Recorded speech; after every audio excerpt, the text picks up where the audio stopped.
যে হসপিটালে মানুষ সুস্থ হয় ওই হসপিটালে মানুষ মারা যায়, যে ডাক্তারের প্রেসক্রিপশনে মানুষ সুস্থ হয় ওই ডাক্তারের প্রেসক্রিপশনে ওষুধ খায় মানুষ মারা যায়।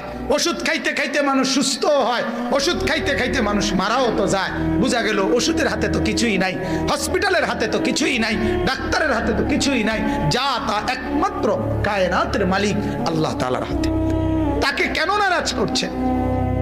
আমি প্রায় বলি, আমার মাঝে মাঝে কথা মনে হয়, এশার নামাজ, ফজরের নামাজ, এই নামাজগুলো না পড়ে পড়ে যারা বছরের পর বছর ঘুমায়, দিনের পর দিন ঘুমায় থাকে, ছেলেরা, যুবকেরা, মারা, পুরুষেরা, বাবারা।